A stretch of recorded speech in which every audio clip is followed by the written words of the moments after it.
I saw some guy named Kirsche on Twitter release some statement complaining about voice acting in Pokemon, and this is one of the more reoccurring copes you see from people who don't play the games, who don't know anything about the games, who don't understand game dev in general. Like, it's just amazing. This kind of ties into what I was saying like last night when I talked about how Game Freak's budget, being so low is a good thing because they're able to put out these games quickly. They're able to keep the quality up. They're able to keep doing new and innovative things. They're able to introduce new Pokemon.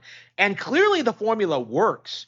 But for people who are used to waiting like 5, 10, 15 years for sequels to games and then being underwhelmed by them, they're jealous of Pokemon. They're angry at Pokemon. So instead of playing the games that they actually like, you have man children like Hershey, like Grums, like the rock solid guy, uh like Pirate Nation. You see all these like weird men on Twitter just releasing all these statements, all of these copes that Pokemon is this stale, outdated franchise that's so laughable because it doesn't have voice acting. Now, if you're like me, you remember what it was like in the N64 era when people would like start screaming at you about how Metal Gear Solid was better than Ocarina of Time because it has full voice acting, man. Never mind that Ocarina of Time was one of the most critically acclaimed games ever made, and that it was way more well designed, that it had better environments, better combat, better like everything, like all.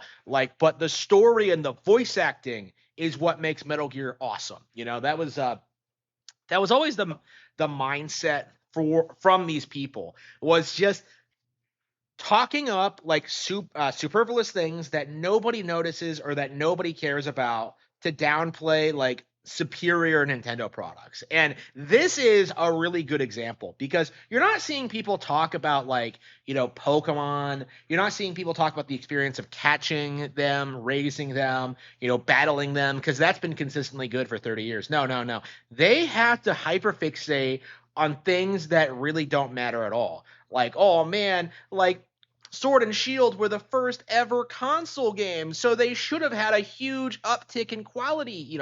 Never mind that Pokemon has never had a severe visual upgrades with new generations.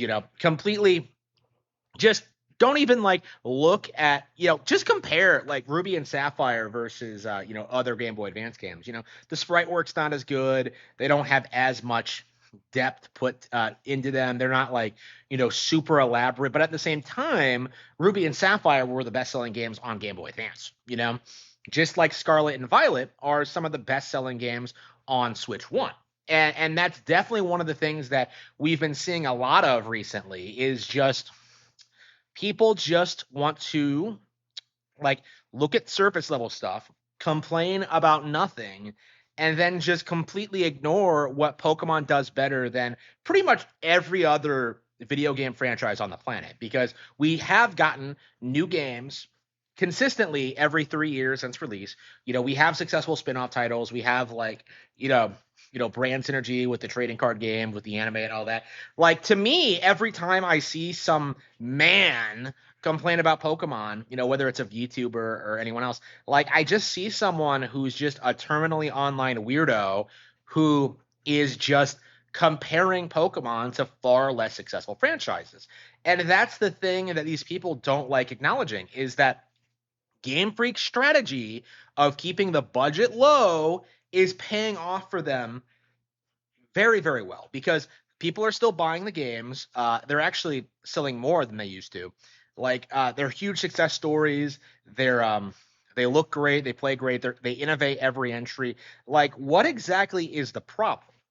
Like, the real issue is that these men can't get over the fact that Pokemon is more successful than their favorite thing. Pokemon, hating on Pokemon for these people is just a giant grift.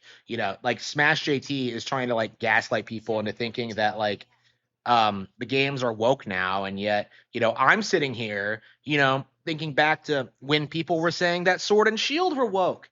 I remember people saying Sun and Moon were woke. So like, this mindset that like, whoa, this character has brown skin, so it's woke now. Like, come the fuck on. Like this shit is just embarrassing. It's so dumb. Like I've called this out like for a long time, but it is, hopefully Legends EA, and I do think this is true. This is going to be the moment where we do start to see a little bit more pushback, because that's the thing that really got me about Kirsche's tweet, was that like he immediately had to like call out everyone who called him out for having a small dick, like, oh man, Nintendo fans are will swallow up anything.